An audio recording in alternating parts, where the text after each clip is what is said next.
Yoga Sutras de Patanjali, libro segundo, sutra número 7.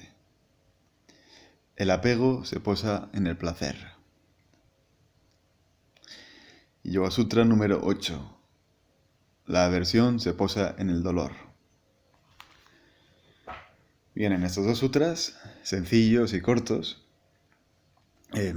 Patanjali nos explica, así a rasgos generales, en qué residen esos dos males. Bien, para explicar esto voy a leer un capítulo de mi libro, El Uno Sin Segundo, que le dedico un capítulo a estos dos conceptos. Yo los llamo como la atracción y la aversión, para diferenciar el apego de la atracción, porque igual identificamos apego como estar apegado a algo o enganchado a algo. Al final son sinónimos. Yo lo digo atracción y aversión. Y os voy a leer literalmente el capítulo, que es un capítulo corto, espero leerlo enseguida. Hay algo común que mueve las vidas de todos los seres humanos: la atracción y la aversión. La atracción se puede definir como el deseo de recibir placer. La aversión se puede definir como el deseo de alejarnos de aquello que nos produce sufrimiento.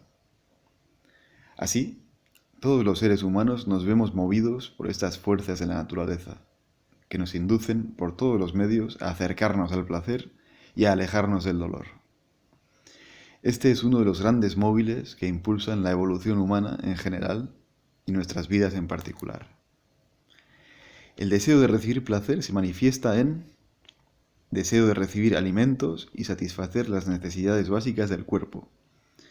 Deseo de recibir protección, cobijo y confort. Deseo de recibir placeres sexuales, sensuales y sentimentales. Deseo de tener familia y un buen entorno de amistades. Deseo de ser apreciados y aceptados socialmente. Estatus, fama, poder. De estos deseos, tan básicos y tan universales, surge el intento de lograr tales objetos de los deseos a toda costa, cueste lo que cueste. Esto genera apego.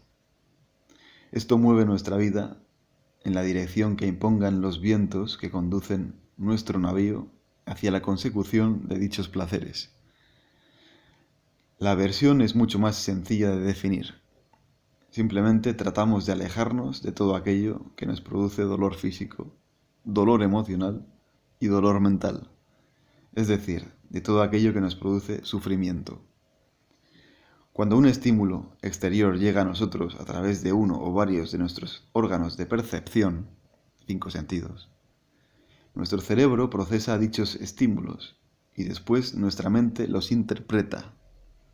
Esa interpretación puede ser de 3 tipos: positiva, negativa o neutra.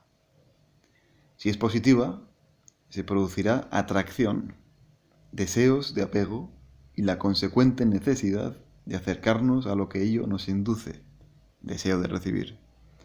Si es negativa, de inmediato surgirá en nosotros la reacción por alejarnos de ello, aversión al sufrimiento.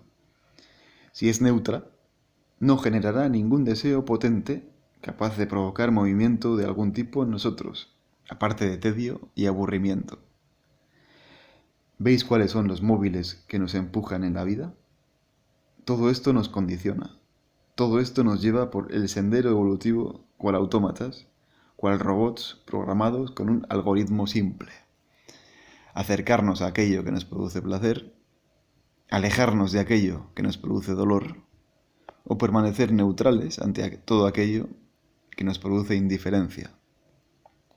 ¿Veis por qué se nos escapa siempre la felicidad? Porque nunca podemos satisfacer todos los deseos de recibir placer, al igual que nunca podemos alejarnos de todo aquello que nos hace sufrir. Somos esclavos de este algoritmo, de esta ley de la naturaleza. ¿Para qué sirve el trabajo interior? En parte para darnos cuenta de todo esto, para poder ser conscientes de nuestros condicionamientos y poder liberarnos de ellos. La libertad solo llega cuando nos liberamos de estos grilletes, y entonces también llega la verdadera felicidad, aquella que no depende de los estímulos externos ni de nuestras reacciones ante ellos. Bien, pues aquí finaliza este capítulo que os he leído literalmente de mi libro, El Uno sin Segundo, que yo creo que resume bastante bien estos dos sutras que acabamos de definir.